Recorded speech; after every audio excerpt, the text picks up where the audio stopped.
어디 여자가 재수없게 낚시터에서 떠든다고요? 낚시터에 나타난 할아버지가 탈북 여성한테 조용히 하라고 합니다.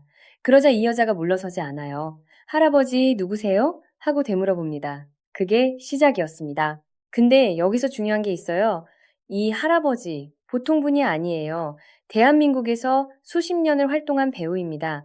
이름이 알려지고 얼굴이 알려진 분이에요. 그리고 이 여자는 북한 출신입니다. 북한에서 자라면서 단 한 번도 어른한테 기죽어 본 적 없는 게 아니라 오히려 너무 기를 죽이고 살았기 때문에 이제 더 이상 기죽지 않는 사람이 된 거예요. 오늘은 그 이야기를 합니다. 낚시터 기싸움 얘기가 아닙니다. 이 짧은 장면 하나 안에 남한과 북한이 만날 때 생기는 그 묘한 충돌, 그리고 그 충돌 뒤에 숨어 있는 진짜 이야기를 꺼내볼 겁니다. 첫 번째 질문입니다. 왜 탈북민 여성들은 어른 앞에서도 물러서지 않을까요?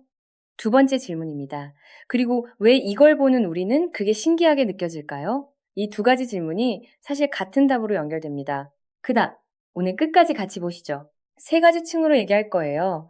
표면에서 보면 낚시터 기싸움이에요. 한 단계 들어가면 북한과 남한의 위계 문화가 부딪히는 이야기예요. 그리고 가장 안쪽에는 우리가 당연하게 누려온 것들이 누군가에게는 없었다는 이야기가 있습니다. 낚시터 할아버지 이름은 이계인 배우입니다. 최수종 배우의 오랜 선배이자 지인이에요. 이분이 낚싯대를 들고 저수지 앞에 딱 앉아 있는데 탈북 여성들이 그쪽으로 몰려옵니다. 조용히 해야 고기가 잡히는 낚시터에서 이 여성들이 왁자지껄 떠들기 시작하니까 이계인 배우가 한마디 합니다. 조용히 하라 이씨. 그러자 탈북 여성 송이 씨가 물어봐요. 할아버지 누구세요? 그리고 이렇게 덧붙입니다. 이렇게 멋있는 거 다 갖고 왔어요. 여기서 잠깐 멈춰봐야 합니다. 한국 사람들, 특히 어른 앞에서 자란 세대는 이 장면이 살짝 낯설 수 있어요. 처음 보는 나이, 많은 어른이 불편한 기색을 드러내면 보통은 한 발 물러서잖아요. 죄송해요, 조용히 할게요. 그렇게 가는 게 자연스럽죠? 아니면 아예 다른 데 가거나요. 근데 송이 씨는 달랐습니다. 물러서지 않아요.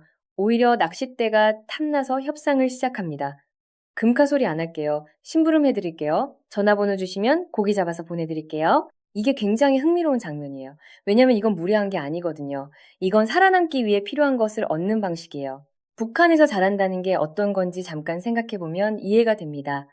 배급이 끊기면 스스로 방법을 찾아야 해요. 장마당에서 무언가를 사고 팔아야 하고 어떤 어른이든 거래가 가능하면 거래를 해야 합니다. 어른이니까 무조건 복종이 아니라 어른도 협상 대상이 되는 거예요. 이건 무례한 문화가 아니라 생존이 만들어낸 협상의 문법입니다. 그리고 그 문법이 한국 낚시터에서 그대로 작동하고 있는 거예요.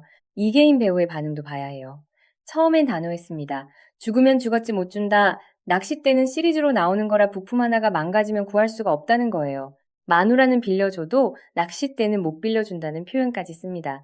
이 표현 낚시 좋아하시는 분들 사이에서는 진짜 통용되는 말이에요. 낚싯대에 대한 집착이 어느 정도인지 보여주는 거죠. 그런데 재밌는 게 뭐냐면 송이 씨가 물 떠다 드리겠다고 하자 이계인 배우의 태도가 조금 달라지기 시작합니다.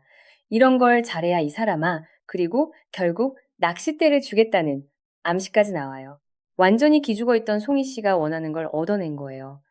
어떻게? 물 떠다 드리겠다는 작은 제스처 하나로. 이게 뭘 보여주는 거냐면 위계가 아니라 기여가 관계를 만든다는 거예요. 신분, 나이, 직업이 아니라 지금 당신에게 뭘 해줄 수 있는가. 이게 이 공동체가 돌아가는 방식이에요. 그리고 탈북민 여성들은 그 방식을 아주 잘 알고 있었던 거죠. 그런데 여기서 한 가지 놓치면 안 되는 게 있습니다. 이 시점에 최수종 배우가 등장합니다. 이 개인 배우와 최수종 배우의 관계, 한국 연예계에서 선후배 관계가 어떤 건지 아시는 분들은 바로 감이 오실 거예요. 딱 10년 차이가 납니다. 이 개인 배우 표현에 따르면 마음대로 막 장난치면서 막 할 수 있는 걸 다 받아주는 형이에요. 톡톡 때려도 가만히 있는다는 말도 합니다. 최수종 배우 입장에서는 선배니까 참는 거예요. 여기서 탈북 여성들이 반응하는 방식이 참 재밌어요. 왜 저래요? 선배니까 참는 거예요? 이 질문에 어떤 의미가 담겨 있는지 보이시나요? 이 여성들한테 선배이기 때문에 맞아도 가만히 있어야 한다는 구조가 낯선 거예요. 논리적으로는 이해가 가는데 감정적으로는 이해가 안 되는 거예요. 왜 맞아야 해? 싫으면 싫다고 하면 되잖아? 북한에도 위계는 있습니다. 오히려 더 엄격하게 있어요. 당원이냐 아니냐, 출신 성분이 어떠냐. 근데 그건 절대 권력의 위계이지 선배이기 때문에 때려도 웃으며 맞아줘야 한다는 정서적 위계, 감정 노동의 위계가 아니에요. 한국 연예계, 아니 한국 사회 전반에 깔려있는 그 묘한 감정 노동. 어른이니까 참아야지, 선배니까 내가 맞춰줘야지, 이게 탈북민들 눈엔 오히려 신기하게 보이는 겁니다. 지상파 방송에서 탈북민 인터뷰하는 방식을 보면 이런 부분이 잘 안 나와요. 힘들었죠? 고생 많으셨겠어요? 이런 방식으로 접근하면 일어날 것의 충돌이 안 보이는 거예요. 같이 살아야 보이는 거거든요. 문제는 여기서부터입니다. 점심시간이 됩니다. 이 공동체에서 특별한 손님이 왔을 때 내놓는 음식이 있습니다. 북한 쑥자면이에요. 직접 반죽해서 만든 면, 위에 된장과 돼지고기 깍두기를 볶아 만든 소스를 올린 요리입니다. 이름은 낯선데 방식을 보면 익숙해요. 우리가 생각하는 짜장면하고 비슷한 구조예요. 면이 있고 위에 볶은 소스가 올라가는데 재료가 다른 거죠. 춘장 대신 된장, 돼지고기에 무와 감자가 들어갑니다. 이걸 야외불로 요리해요. 한여름 뜨거운 날씨에 선풍기도 없는 야외에서 직접 불을 피우고 만들어 먹습니다. 처음에 불 피우는 장면이 나오는데 남한에서 온 여성분이 불 피우는 게 익숙하지 않아서 헤매요. 그러자 탈북 여성이 와서 가르쳐 줍니다. 여기서 뭔가 역할이 뒤집히는 게 보이시나요? 북한에서는 이게 일상이에요. 가스가 없으면 불 피워서 밥을 해야 하고 전기가 없으면 촛불이나 기름으로 버텨야 해요. 불 피우는 건 생존 기술이에요. 그런데 남한에서 나고 자란 사람한테는 그게 캠핑 체험이에요. 어떤 게 더 실제에 가까운지는 물어볼 것도 없잖아요. 이계인 배우가 처음엔 이 상황이 낯설었을 거예요. 여기서 어떻게 밥을 해먹고 살았을까? 밖에서 보는 사람들이 이 공동체를 처음 볼 때 드는 생각이에요. 근데 음식을 받아 먹으면서 분위기가 바뀝니다. 무가 진짜 맛있네. 그리고 이 한마디가 이 공동체에서 가장 강한 인정의 언어예요. 화려하게 대접받은 게 아니에요. 야외에서 같이 땀 흘리며 만든 밥을 함께 먹으면서 진짜 감탄이 나온 거예요. 탈북 여성 중 한 분이 이렇게 말합니다. 여긴 단부가 와도 우리 먹는 대로 먹는 거야. 특별히 먹을 거 없어. 단부, 즉 간부가 와도 같이 먹는다는 거예요. 이게 얼핏 들으면 소박하게 들리는데 북한 문화에서 이건 꽤 강력한 선언입니다. 북한에서는 간부와 평민이 같은 밥상을 나눈다는 게 흔한 일이 아니거든요. 신분에 따라 먹는 것도 달라지는 구조 속에서 살아온 사람들이 여기서는 손님이 누구든 같이 먹는다는 원칙을 세운 거예요. 이건 단순한 소박함이 아니에요. 이건 의식적으로 만들어낸 평등이에요. 그러면 왜 이렇게 됐을까요? 이게 진짜 이야기입니다. 이 공동체 안에서 가장 충격적인 대화가 나오는 장면이 있습니다. 사춘기 얘기가 나오는 장면이에요. 한 여성이 이야기를 꺼냅니다. 요즘 자꾸 감정이 복잡하다는 거예요. 질투도 나고 심술도 나고 괜히 말 안 듣고 싶고 다른 공동체 멤버가 특별한 손님을 예뻐하니까 막 기분이 나쁘고 꺼집어주고 싶고 병원에 갔더니 의사가 뭐라고 했냐면 사춘기 시절을 못 겪어서 지금 오는 것이라고 했다는 거예요. 한국에 적응이 됐다는 증거라고요. 그러자 다른 여성이 말합니다.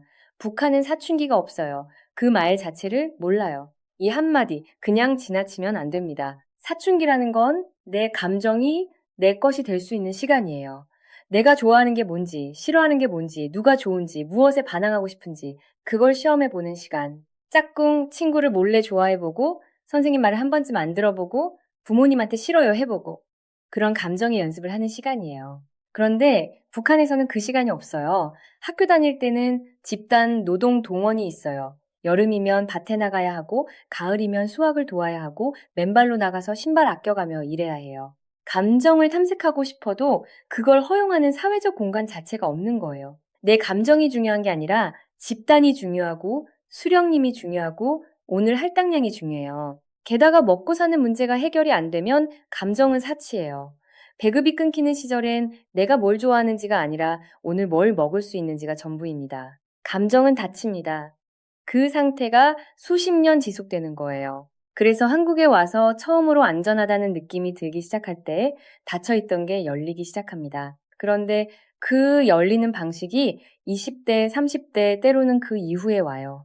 그러니까 어른이 된 사람이 아기처럼 우는 거예요. 어른이 된 사람이 처음으로 짝사랑의 설렘을 느끼는 거예요. 어른이 된 사람이 처음으로 싫어라고 말해보는 거예요. 아닙니다.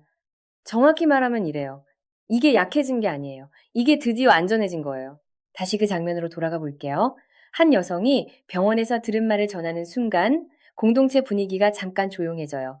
모두가 알고 있는 거예요. 내가 사춘기를 몰랐다는 걸. 그 감정들이 지금 터져 나오는 게 뭔지. 근데 이걸 남한 사람한테 설명하기가 어려웠던 거예요. 사춘기가 없었다는 말 한마디로는 부족한 거니까요. 실제로 탈북 후 남한에 정착한 분들이 공통적으로 하는 얘기가 있어요. 처음에는 너무 바빠요. 언어도 배워야 하고, 적응도 해야 하고, 일도 찾아야 하고, 그러다가 어느 정도 안정이 되면 그때서야 전에 없던 감정들이 올라온다는 거예요. 분노, 슬픔, 외로움, 그리고 이상하게 이유 없이 눈물이 나는 것. 그게 늦게 오는 애도이기도 하고 늦게 오는 성장통이기도 해요. 우리가 당연하게 여기는 것들, 10대 짝사랑해보고 친구랑 싸워보고 선생님한테 한 번쯤 반항해보고 그 모든 감정의 연습들, 그게 없었던 거예요. 그러니까 그게 지금 오는 거예요. 20대, 30대에 어른이 된 몸 안에서 이 장면에서 이계인 배우가 중요한 말을 합니다. 너무 여자들이 세고 독한 거 아니야? 이렇게 표현하는 사람들이 있다는 거예요. 그 표현에 대해 이계인 배우가 이렇게 답합니다. 자기가 겪어보지 않고 이 사람들을 독하다, 세다 이렇게 표현하면 또 안 될 것 같은 거예요. 물에 빠지면 살려고 발버둥 치는 게 센 여자가 아닌 것처럼. 이게 이 영상 전체에서 가장 중요한 문장입니다. 우리가 탈북민 여성들을 볼 때 종종 가지는 인상이 있어요. 강하다, 세다, 거칠다. 요구할 건 요구하고 싫으면 싫다고 하고 어른 앞에서도 기죽지 않는다. 근데 그 강함이 어디서 왔는지는 잘 안 따져봐요. 그냥 원래 저런 사람들이라고 받아들이거나 아니면 북한이라는 환경이 사람을 저렇게 만든다고 뭉뚱그려 버리는 거예요. 그런데 실제로는요, 살고 싶어서 그런 거예요. 살아남아야 해서 협상하는 거고, 살아남아야 해서 어른 앞에서도 물러서지 않는 거고, 살아남아야 해서 필요한 걸 요구하는 거예요. 그걸 센 여자라고 부르는 건 물에 빠진 사람이 발버둥 치는 걸 보고 야, 저 사람 왜 저렇게 격렬하게 수영해요? 라고 묻는 것과 같습니다. 이 대목에서 벤지가 등장합니다. 23살 탈북 청년이에요. 이름은 박금옥이라고 합니다. 공동체에서는 벤지라고 불러요. 처음 만나는 사람들이 벤지를 보면서 하는 반응이 흥미롭습니다. 어디서 본 것 같은데? 연예인 아니에요? 외모가 곱고 인상이 반듯하니까 자연스럽게 연예인을 떠올리는 거예요. SES 유진 닮았다는 말도 나와요. 근데 벤지가 탈북자라는 걸 알게 됐을 때 반응이 바뀌어요. 그러면 선배님이죠? 연예인이라는 생각에 동생뻘로 여기다가 탈북 후 한국에 먼저 정착했다는 걸 알고 나서는 선배 대우를 하려는 거예요. 이 순간이 재밌는 이유가 뭐냐면 우리가 사람을 볼 때 그 사람이 뭐냐보다 그 사람이 어디서 왔느냐, 어떤 라벨이 분야로 판단하는 틀이 얼마나 자동으로 작동하는지가 드러나기 때문이에요. 벤지가 이 공동체에 들어오고 나서 나오는 대화가 있습니다. 여기는 일 잘하는 사람이 인기 있지 아이돌이 있어도 필요 없어요. 이 개인 배우가 있는데도요. 대한민국 수십 년 경력의 배우가 낚싯대 들고 왔는데 이 공동체에서 인정받는 기준은 얼굴이나 명성이 아니에요. 오늘 밭에서 얼마나 일했느냐, 불을 얼마나 잘 떼느냐, 밥을 얼마나 맛있게 하느냐. 그게 기준이에요. 은혜 씨가 호미를 잡고 밭일을 하는 장면이 나와요. 처음 해보는 건데 생각보다 잘해요.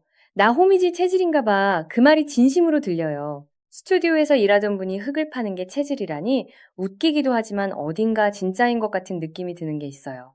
사람이 몸으로 뭔가를 만들 때 생기는 그 감각?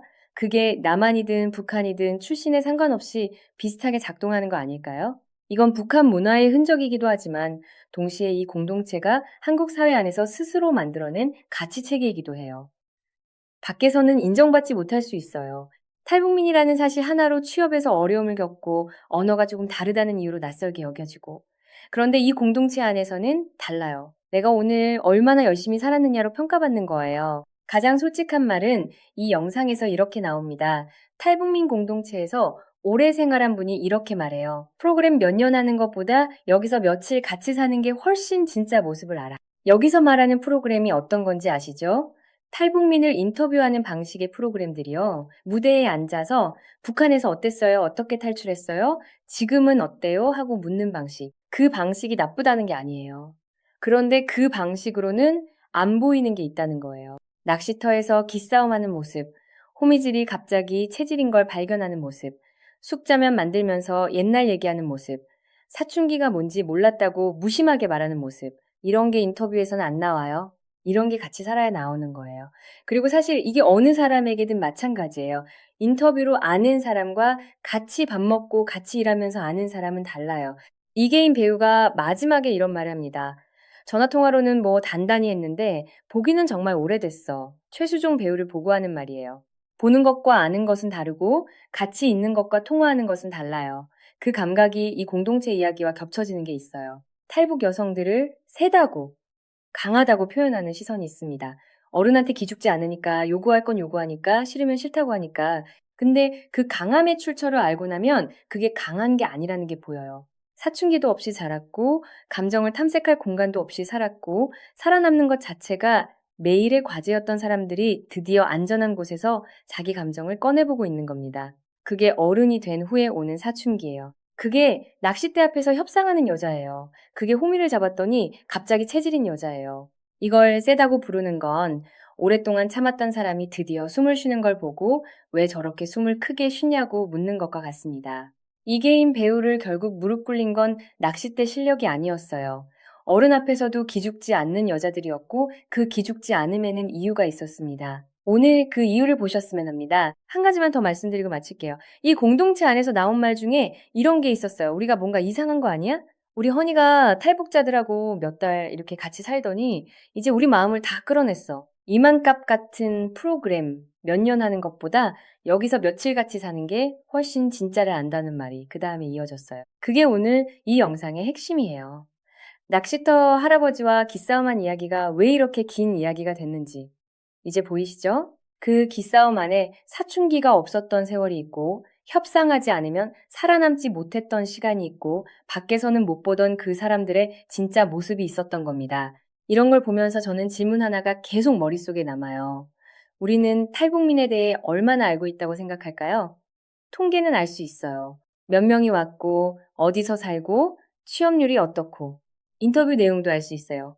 어떻게 탈출했고 북한에서 어떻게 살았고 그런데 오늘처럼 낚시터에서 기싸움하고 처음 호미를 잡았는데 체질이라는 걸 알게 되고 어른이 된 후에야 사춘기가 오는 이야기는 얼마나 알고 있냐고요. 모르는 게 당연해요. 볼 기회가 없었으니까요. 그리고 볼 기회가 없었다는 건 잘못이 아니에요. 그런데 볼 기회가 생겼을 때 그냥 지나치면 그건 선택이 되는 거예요. 이 영상이 재밌는 건 낚시터 기싸움 때문이 아니에요. 이 영상이 재밌는 건 그 기싸움 안에서 우리가 평소에는 보지 못하던 사람들의 진짜 모습이 잠깐 드러났기 때문이에요. 그리고 그 진짜 모습이 생각보다 훨씬 복잡하고 훨씬 인간적이고 훨씬 우리 이야기와 가깝다는 게 느껴졌기 때문이에요.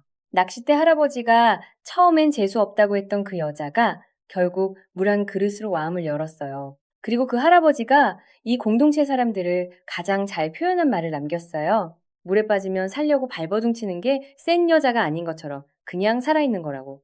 그 말이 오늘 이 영상 전체를 담고 있습니다. 오늘 여기까지입니다. 함께 해주셔서 감사합니다.